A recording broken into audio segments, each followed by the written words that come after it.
Welcome to Spirit School. I'm your mentor, Danielle Sarank, also known as the Squamish Medium. In this podcast, I share honestly all I have learned about the mediumship and spiritual development journey. My intention is to normalize these conversations, to make way for a more confident, clear, and connected wave of lightworkers, serving the world of spirit with an open and joyful soul. Welcome again to Spirit School.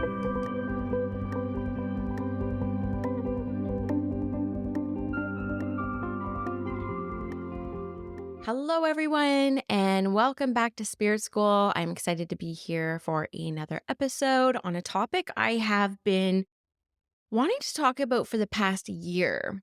Now, when I first approached this podcast topic to Andrea, who's Concrete and Crystals, who does my podcast editing, she was so excited because she sees it all the time in the spiritual space because she helps manage my DMs. She is my community manager. She is involved in many communities herself. I think it's something that a lot of light workers will resonate with that have an audience. And it's about the free spiritual labor. Now, this could be a little bit of a hot topic, and I'm not meaning to be controversial or to bring up any shame in anyone or have anyone feel anything other than informed by talking about this topic, but it is something I've wanted to talk about for a while. And we'll see where it takes me. I have a couple notes I wrote like a year ago, and I've just been thinking about it a lot lately as I myself, as an online business owner who is expanding to be online and offline, looking at all the different kind of tugs and pulls I feel all over the interwebs between Facebook, Instagram, between my own platform, my own Spirit School platform, my communities, the people who come into the programs, the people who want readings, the people who've had readings, the people who have readings upcoming, et cetera, et cetera, et cetera. And one thing that we can become aware of when we are managing all these different spaces and places to show up, because that's just the nature of having an online business. It doesn't matter what type of business you have, you can't escape marketing. You can't escape the need to grow your audience so that you can survive and take care of yourself by doing the work that you're very passionate about doing. And with that, there is a certain amount of free spiritual labor that comes with it. Now, I'm going to talk about this from a couple different lenses. I'm going to talk about it from my perspective as somebody who offers spiritual services. I'm going to talk about it from, what I think my members might encounter, the people who are in my communities. So I'm going to talk about it from a couple different vantage and viewpoints, and also just wanting to open up the discussion more widely because there may be perspectives and ways of looking at this that I'm always open to having reframes around. And the truth is that my energy around this is very cyclic. There are certain times where I have an abundance of energy, an abundance of inner resources, and I'm happy to be of service in all the different places and spaces, free or paid. And, I don't hold back. Like when I do free things, they're just as impactful as my paid things because I don't know how to do less and I don't know how to give less. And so everything I do has the same standard to it. It's hard to scale back in certain areas. And then there's certain times in the cycles where maybe I haven't been taking proper care of myself and I haven't been giving myself some of that same consideration and energy and, resourcing that I often offer other people because you want to be of service and we all want to be of service. And so many of us who lean into the service field are also doing it from a place of what we hope to receive and what we hope that other people will offer us as well. But that's not always the case, is kind of what I'm going to be getting to today. So let's just go into this from, an Indigenous lens. I'll start there. Now, I am, First Nations. Obviously, I'm mixed. I've always identified as First Nations. I have always, in some level, been learning about my culture, working for my people, doing what I can to honor my lineage and my heritage.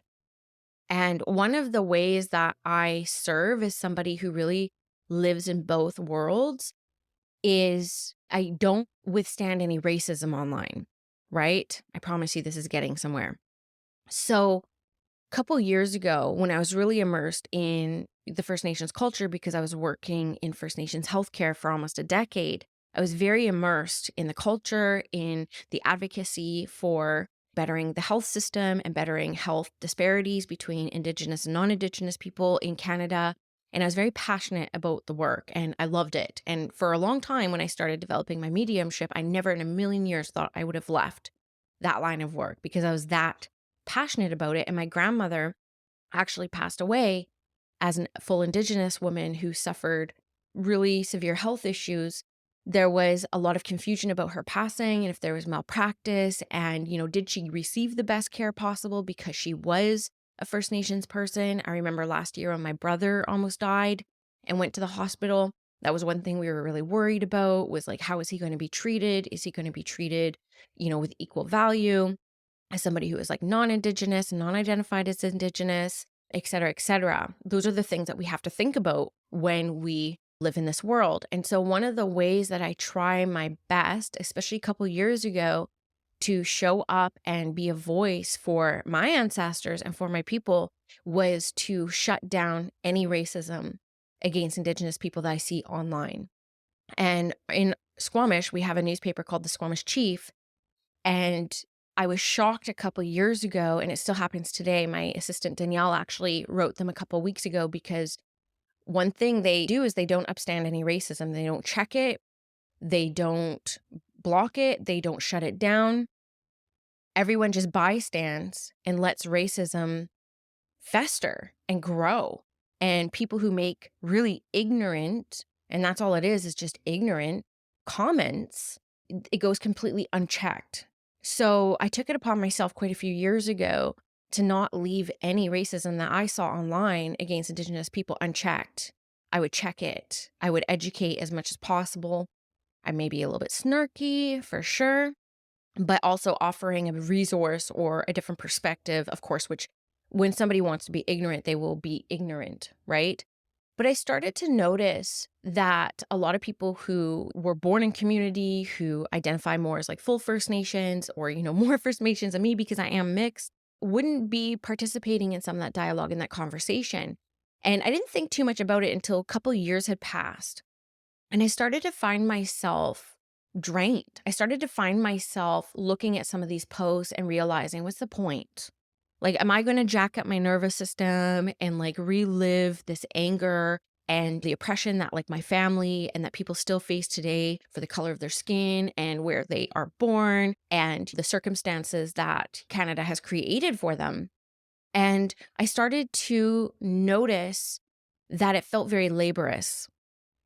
And so I found myself wondering and getting curious, like, why am I not as active in this as I once was? And I started to realize how much emotional and spiritual and just physical labor was involved in checking racism on the daily. It was complete compassion fatigue. And that took me a couple years to get to that point. And I started to understand why so many people choose to preserve their energy rather than I used to see the perspective as like, we're just letting racism be unchecked, et cetera, et cetera, et cetera, right? But then I started to understand the labor behind it that it takes emotionally, spiritually, physically to check racism at the door. And I started to not be as active in that space and not check out the spaces that even existed. And I was actually shocked a couple weeks ago to see just the worst comment. I won't even read it to you. I did take screenshots of it because I sent it to my assistant. I said, how can this happen this day and age, 2023? How is this still going on in the online space? It's just mind boggling. And she reached out to the publisher, the Squamish Chief, and said, look, you have a responsibility. We are not safe and you are leaving this completely unchecked. Like, do your job or turn off the comments. And they did. They went and they deleted the comments. But, the fact that you have to go to that much labor, that people who are creating these spaces are not doing diligence to make sure that things are run in a way that is not harming a certain sector of people. And it's so sad that in 2023, it's up to us as audience members to do that labor to make sure these spaces that these people are benefiting from, the communication, the engagement, all that stuff, like why we have to check them, right? Check your own self, check your own space, but people just aren't doing that work. So this is where I started to see originally, like the first eye-opening moments of like, wow, yeah, there is a lot of labor here. And then when I started getting on TikTok in 2020, now I don't create on TikTok. I still have an account so people can't scam me or whatever, but they still do. But I started going on TikTok and scrolling during the pandemic, like I think so many of us. And it was such an eye-opening experience for me and I was so interested in it because there were people from all different cultures and backgrounds sharing their wisdom, their knowledge, their history, their perspectives, their ideas, their ideologies, their reactions to world events from different perspectives. And that was kind of new for me. I think TikTok really does educate us in a lot of ways. And I was so grateful for these social justice warriors that were using everything that they have experienced and everything that they have researched and consolidated and synthesized in a way that is digestible for other people to learn from. And I learned more from TikTok in 2 years than I learned in 15 years I went to school. It was so educational for me. But I started to see how laborious it was for people to educate on, what it's like to be a person of color and a Black person during, June 2020 when the Black Lives Matter movement started. And you remember the Rachel Hollis fiasco where she talked about her Latina house cleaner in a very derogative way when it comes to her role in her house, which is like scrubbing toilets. And she got canceled for that. Like she had to sell her company. And the fascinating thing when I was on TikTok is that there was people of color and people not of color who were, I was very surprised to see people not of color coming out and saying, I actually didn't think there's anything wrong with that. But thanks to TikTok, thanks to people who are speaking up about this, I can now see why this would be harmful and why this would be offensive to people of like the Latina community. And so I felt like TikTok really provided a space for a lot of us to like grow and expand as humanity and see each other in different lights. But then I started seeing stories on TikTok about people of color who would, enter the post-secondary education space and, enter the workforce and enter the corporation. And then the corporation would simply assume that they would be free educators for the workforce on equal rights, on the resurgence of racism that is coming up that is just deplorable to watch and it's really hard to watch. And I started seeing how different sectors in the world, the workspace, the education system, the judicial system, were relying on people of color and people who have been oppressed to then now educate the rest of the world on why it's wrong and why it's a problem and how much free labor was expected, like literally expected of them. And people were saying, I'm not doing it. Like, I'm just not doing it. Like, it's not up to me to educate you. It's up to you to educate yourself. This day and age with the Google machine, we all have resources and knowledge and wisdom at our fingertips, right? So I'm just saying this because this is kind of where all started, was more in the social justice space, more involved around racism. I started really opening up my eyes to it. And I started looking at different experiences I had even. I'm not going to say too much because I don't want to like expose things because, I really do love my last workplace, but I was in a department that was not primarily Indigenous. And I remember the feeling of them walking around. They had an interview panel they had to prepare. And it's like they're like scanning the room for First Nations people so they can tick a box. You know what I mean? Like, I got to tick this box.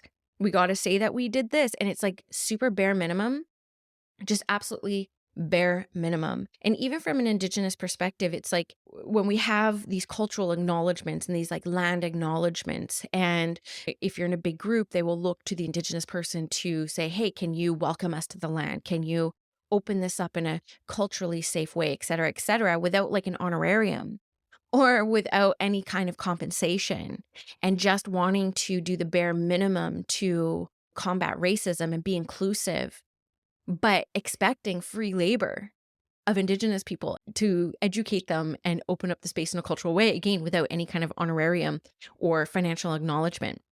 So this is kind of where it started. And then I started looking around at the spiritual space. And I'm just going to use like my space, not my space. We're not going way back. We're not going back to 1999 here. but my spaces. So I'm going to talk about Spirit School platform and I'm going to talk about Instagram because those are really the only two spaces I hang out online. Mostly Spirit School though. Come to Spirit School because my presence on Instagram is going to be dwindling. I'm going to be moving a little bit away from social media a bit more than even before.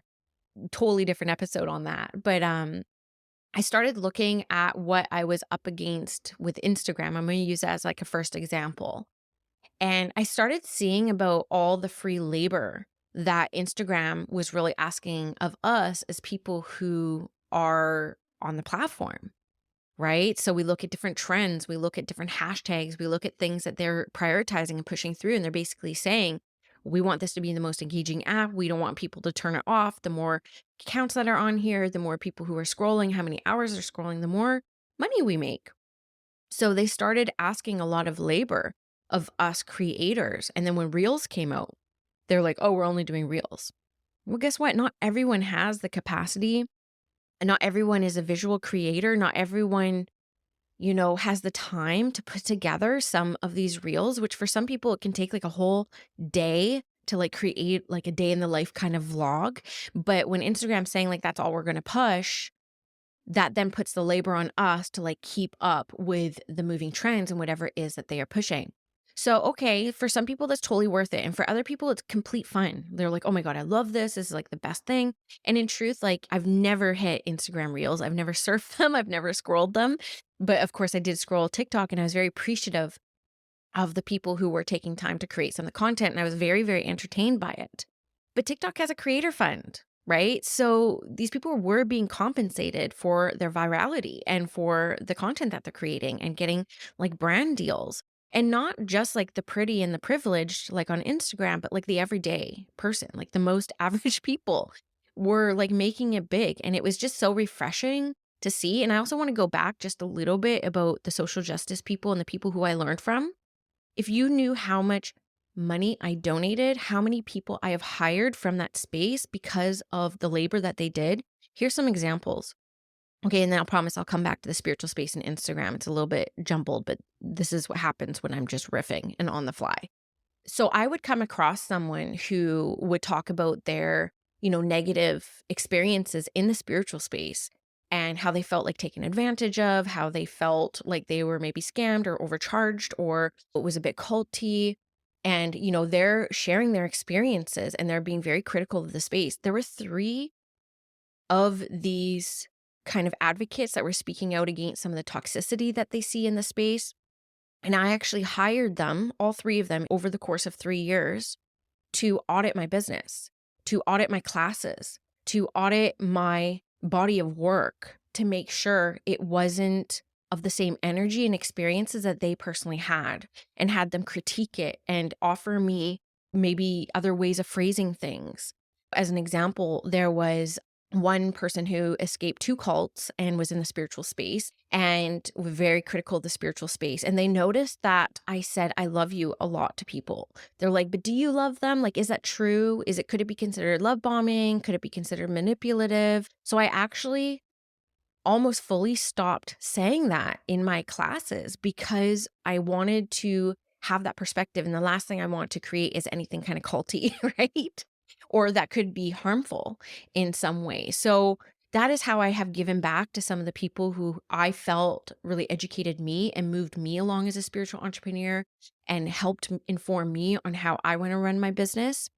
And I really will continue to do that. And basically, I just approach people who I feel inspired by, who I learned from, and I just offer them, I don't know what your hourly consultation rate is, but if I can hire you for like 4 hours to review a few of my classes, provide me with a bit of feedback. And they were more than happy to do that. And for many of them, they ended up offering consultation work in the future for that because they enjoyed it so much and they were happy that people were willing to be critiqued in that way and have their work analyzed in that way. The other thing that I do is I donate money to a lot of these people who are spending time, energy, resources to educate a lot of us as well. So that's that sidetrack.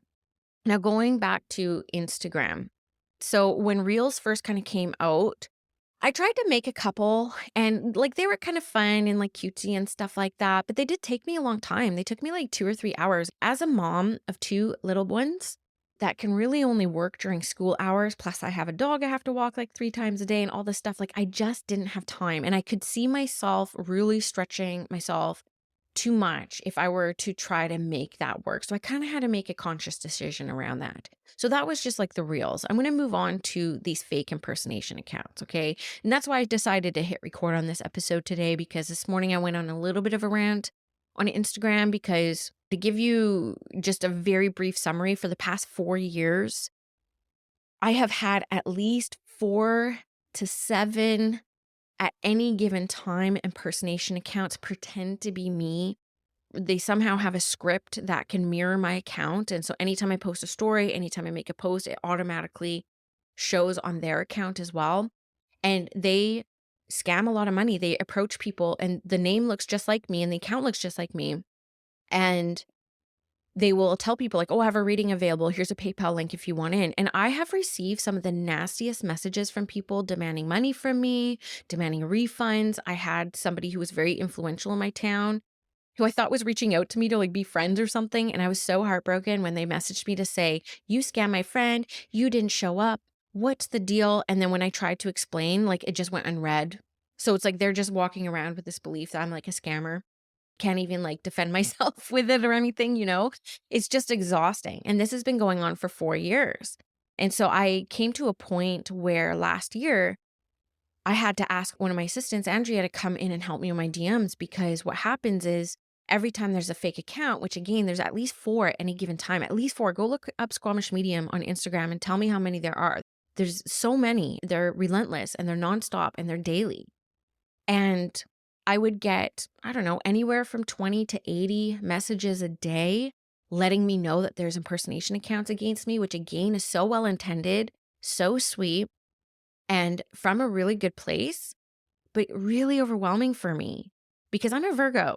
I mean, I don't like notifications. Even right now, I'm looking at my computer and like my blood pressure goes up because I have 40 unread emails, 13 unread text messages, and like these little alerts come up and the little numbers next to the icons. And I actually have this turned off on my phone because it's like chasing notifications. So every time I log on to Instagram, it's like 118 unread messages, 230 unread messages.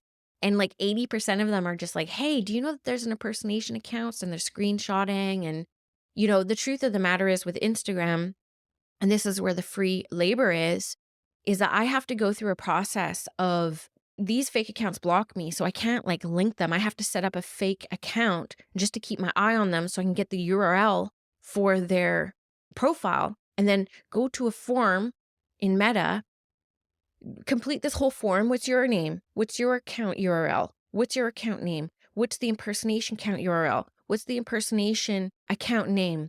Upload a picture of you holding your driver's license to validate it's you.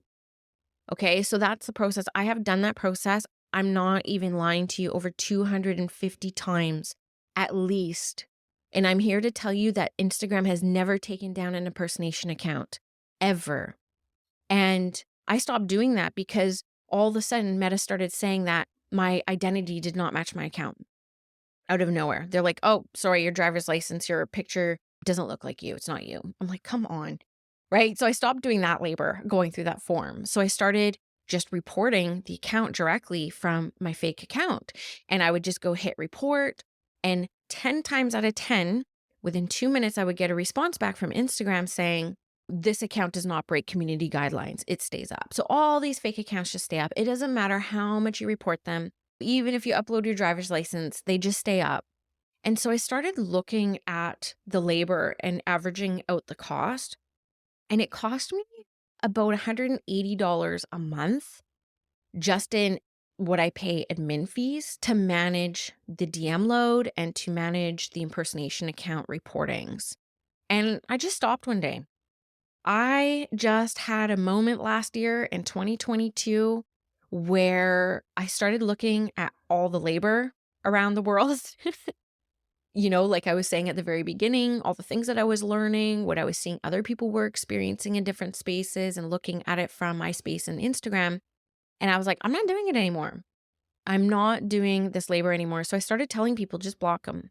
Just block them. If you gave anyone money, just reach out to PayPal, get your money back, but don't go through the labor of reporting them. Instagram's not going to do anything about it. And so I started really paring back my presence on Instagram. I don't really create anything for Instagram. I just post my spiritual meme roundup Mondays, which will always continue. I love doing them.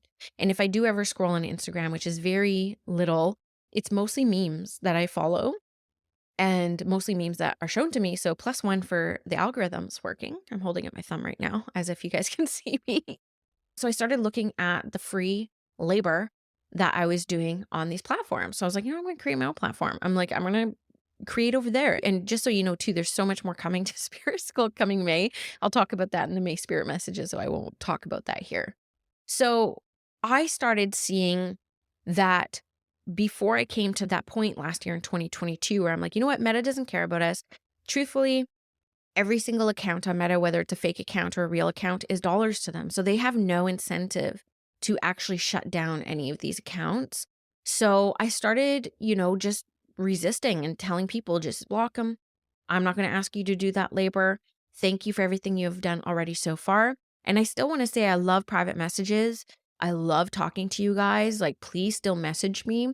Just know it's not necessary to message me about impersonation accounts because I know, and there's nothing I can do. And there's nothing you can do. So let's just talk about interesting things now. Fun things, like what's going on in your life. Was there anything in the podcast that you love? Did you have an experience recently? Like, these are the kind of conversations I hope to have in my private messages. So yeah, I started looking at the labor that was involved in the social space as a spiritual entrepreneur. I also started experiencing, I felt like people were expecting a lot out of me, even through Instagram. I felt like people were expecting a lot of labor out of me that, again, sometimes I have more than enough capacity for, and other times I just don't. And so I started just responding to certain things that could easily be Googled. I remember one time I had somebody messaging me that I'd already talked to about my personal boundaries. That's come I'm using this one as an example because this happens every day. But this one is an example. It was already someone who I talked to. I said, I want to still talk to you and I still want to receive your messages, not dread getting them. But I feel like you cross my boundaries sometimes. And I gave solid examples of that. And this person just continued. And I remember posting something about, a Word document. And I was like, did you know that you can dictate to Word? And this person was messaging back saying, oh, where's that button? Right. And I just didn't have time to respond. And I'm like, well, just go find it. Right. Like, in my head, I'm like, just go open up a doc and find it. It should be pretty obvious. Search, dictate, go to Google. I don't know. So I just didn't respond because I was busy and there were other things that were on my plate. And then this person just continued to message me. Hello, are you going to respond? Hello, over the course of weeks, like 3 or 4 times. Hello, I'm wondering about the above. Like, will you respond XYZ? And I just started getting like annoyed. I just started saying, like, I'm a medium. Like, I'm a teacher, I'm a medium, I'm a spiritual teacher, I'm a community host, I'm a podcaster. Like, if you want to know how to find dictate on Word, like, hit up Google or like do some work, right? But I've started to realize the expectations that were on me to like be a Google machine for a lot of people. And that to me started weighing a little bit heavy as well. And so I started looking at how I engage with other people and how I interact with other people who I'm consuming their content and I'm learning a lot from. And I want to use Chris Corsini as an example. If you're on Instagram, I'm more than sure you know about Chris Corsini. And if you don't know, just go look him up. He's amazing. And he's a tarot reader. He works on accessibility. He works with hearing impaired. So if he's not signing himself, he has somebody there helping to make sure that people who are hearing impaired can still engage and consume some of his content. And he does a ton of free content every single month, sign by sign. He does a 15-minute reading for the first of every single month. Well, sometimes it could be between the 1st and the 15th of every single month. He's incredibly accurate and it's a lot of free labor. And what I love about him, and it's such a good example of this, is like he'll actually mention that. He's like, I'm doing all this for free. I hope you enjoyed it. Please go over and support me. Go sign up for my newsletter. Go take my moon class. Go purchase this. And because his audience is so large, like he's got, more than 500,000 followers, he can charge like $19, $20 or pay what you can because his volume is so high. So even if only one person, I think he says he averages like 20,000 purchases per thing he does, and it's a pay what you can. So you can pay $1, you can pay $100. Even if everyone only paid $1, that's 20 grand per like moon workshop, et cetera, et cetera. But he is somebody who is really good at subtly letting people know, I'm doing this for free for you as an offering. And I'm offering this accessible way to support me in my work if this is something that you love consuming. And so I make sure, because I mean, on the first of the month, I'm refreshing my page all the time. Like, where's Virgo? Where's Virgo? Because it's always dead accurate for me. And I do make sure I purchase at least once a month, like his moon course or, his yearly forecast or whatnot, as a way to show my appreciation and my support.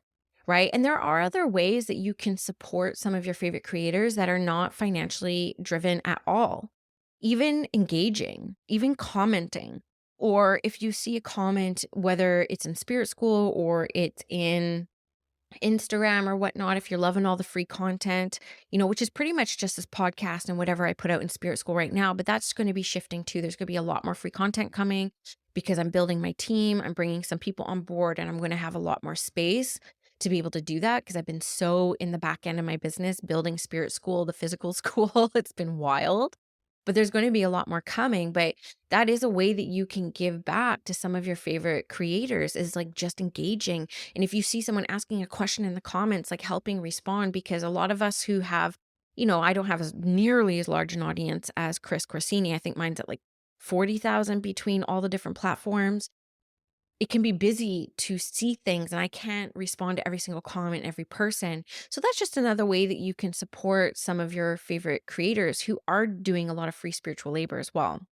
Another thing that I think is really helpful and something that I was guilty of before that I know a bit better now is I would like private message some of my favorite creators and ask them questions about their work or ask them questions about like, oh, what about this?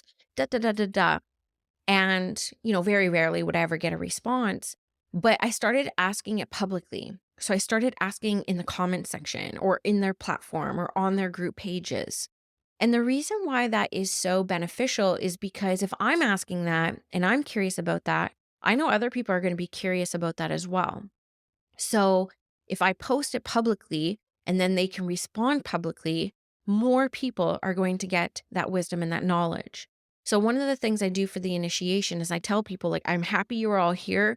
I'm so happy to be in this space with you. But if you have any questions at all, don't private message me them, because if you have a question, other people are going to have a very similar question. So it's more abundant if we post it in the group so that other people can respond with their experience and perspectives. And then I can respond in a way that more people can benefit from the wisdom and the knowledge as well. Right. So that's just like abundant and it's thoughtful and it's courteous. So that's another way that you can really support some of your favorite creators and teachers as well. There are some teachers and creators who have a buy me a coffee sign. So it's like, buy me a cup of coffee, just like $5. It's just a way to kind of like donate and show appreciation for people who are creating some stuff that you're getting some good knowledge out of. And then another thing too is like, if you do reach out to someone and you ask a question and you receive that knowledge, respond back just saying thank you. Just the most simple, like, hey, thanks for your time. Thanks for your energy. And that's something that I say a lot to people who message me. I get people and I love these messages and I hate to come across as like needing other people's validation of any kind, but I get messages and I'm very lucky. They're diamonds in the rough though, in the sense where they're not as common as like you have an impersonation account messages, but I do get a few a week from people who are genuinely grateful for some of the topics I talk about and some of the conversations I start and some of the epiphanies that they've had from listening to me. And they take their time to message me how it impacted them. And my response is always, and it's from a very genuine place, thank you for your time and energy to send that to me, because I'm very aware of how valuable our time and energy and light is, that I'm grateful for every single person who takes their time and energy to message me these types of things. And I want to show my gratitude. And people really feel that and they feel connected to that. And so I do it in hopes that other people will do something very similar. Even in spirit school, when people, take time to like make a post, like one of the most generous things you can do is just respond. Just let them be seen and heard. And I also just want to be aware that that is also asking labor of you guys. And that is something that, again, going from the perspective of the people who choose to be in my communities, I know that it's an ask and it's asking labor of people to post or engage or respond. And typically people will just kind of pop in when they need something or if they want to share something. And just one of the most simple and generous things we can do is respond, because the basic human need that we all share is to be seen and heard. And I do find that in community spaces, for whatever reason, there's not a lot of that. And that always really surprises me. But again, I can't say to my audience, like, post 5 days a week or respond to everybody who posts to make sure that they're seen and heard, because that's unfair. It's asking free labor of all of you too. So I'm not going to do that.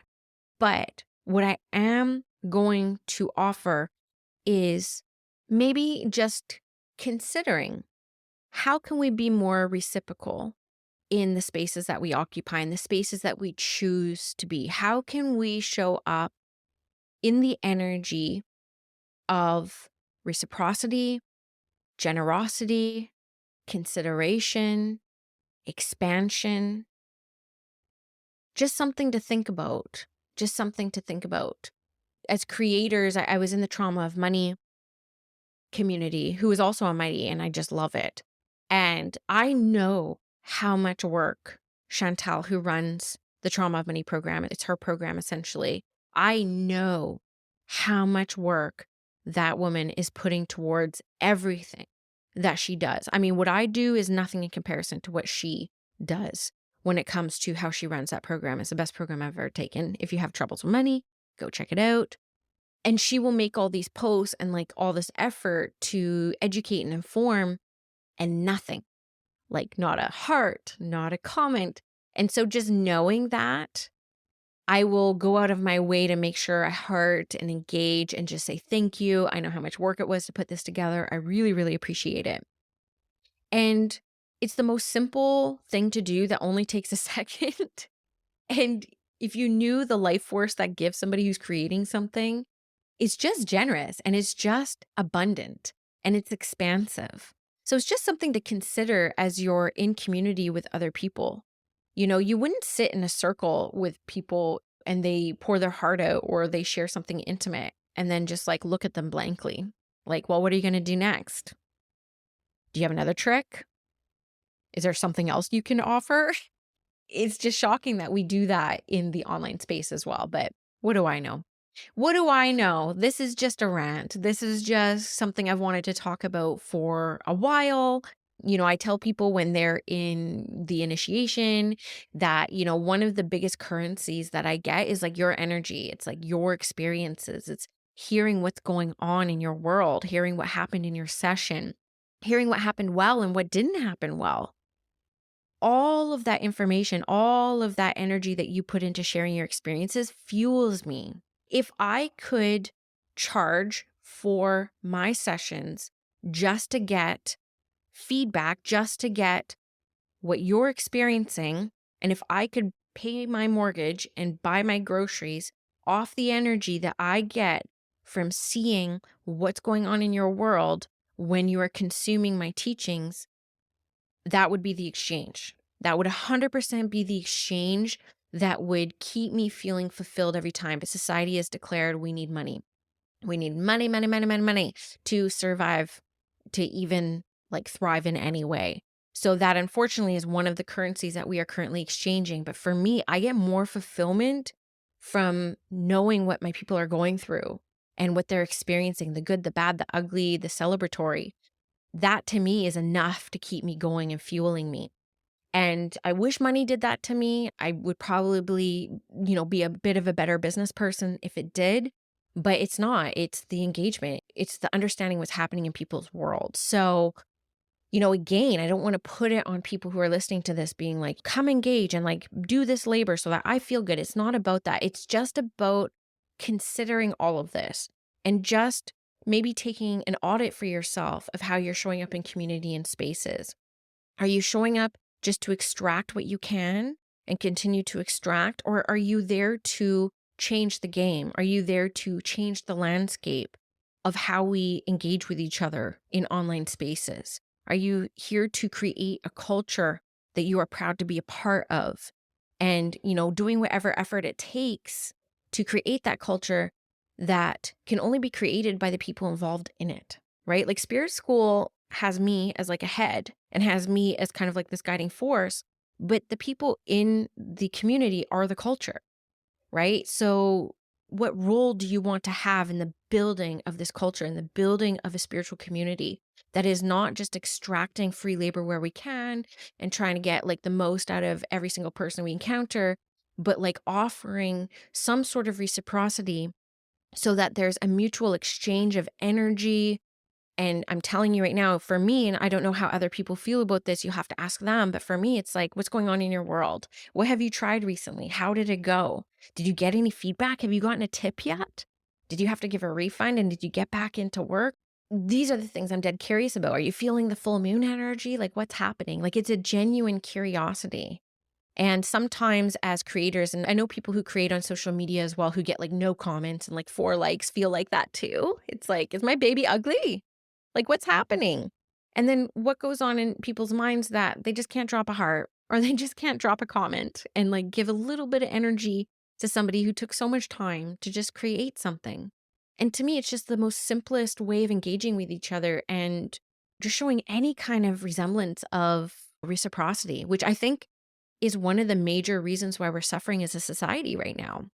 We have forgotten who we are. We have forgotten how we be in community with one another. We are not reciprocal in nature.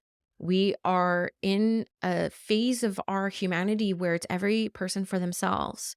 And you got to do what you do to survive and only, bring up the people in the closest of proximity to you.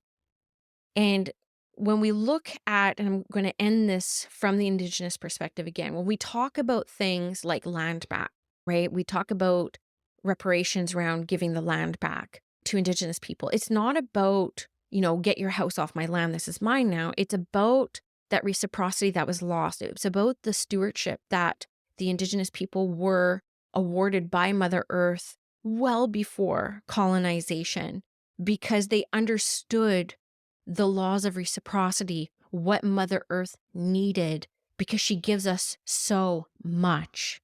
She gives us everything. We could not survive without Mother Earth. And here we are just extracting, continuously extracting without replenishing. And sooner or later, we're not going to be surviving on this planet. She's going to have enough and she's going to shake us off her back and be like, screw you all. You messed it up. Right. And so when we look at the old traditional ways of living, it was because it was revolved around the law of reciprocity, and we have lost that. So what I offer today as part of this conversation, which I hope you don't feel offended, I hope you don't feel ashamed, I hope nothing comes up for you that's negative anyway. Feel free to reach out to me if something comes up. But it's like, where can we add more reciprocity in our day-to-day with bare minimum energy and start normalizing that exchange? And then maybe we'll be different with one another. Maybe collectively we'll take better care of our planet and we'll take better care of our communities and we'll be more involved. And we'll stand up to racism and we won't let racism go unchecked. And we won't expect Indigenous people or people of color to do all the educating. And maybe we will learn about some of this ourselves so that we can be allies and accomplices. And maybe we can all lean into the reciprocity of Mother Earth and tend to her a little bit better too, which is going to be a huge focus of the Sacred Spirit Retreat coming up in 10 days. So by the time you listen to this, it will probably be past, but this is my rant. This is something that has been weighing on my heart for over a year. Didn't know how it fit into Spirit School, so I hope you enjoyed it. I hope it gives you a little bit of food for thought. Just know I am not the most knowledgeable person to be speaking on this topic. I don't know everything about it. I'm curious about it. I'm inspired by it. I'm grateful for every creator who puts themselves out there to talk about this topic. And if I can use my platform to share a little bit more knowledge on this topic, then I'm going to use it. So thank you for listening. Let me know in Spirit School. Come talk about this episode. My assistant, Andrea, posts every single episode for conversation, which we do get 1 or 2 responses to, which is amazing. And let us know what you think about it. And maybe if there's a little mini commitment you can make to yourself and how you show up to community and thinking about like, what would I like to receive? How would I like to be embraced when I show up and put myself out there, et cetera, et cetera, et cetera. So I'll leave it there, my friends, and I will see you on the next episode of Spirit School. Did you know that Spirit School is not just a podcast? It's an actual school. If you go to myspiritschool.com, you can invest in self-study courses, live programs, and of course the Spirit School Collective, my baby, my monthly membership community. All Spirit School offerings are intended to get you feeling clear, confident, and connected to your spiritual path, your development journey, and of course, connected to other spiritual curious souls who are having similar experiences to you. I hope to see you in Spirit School.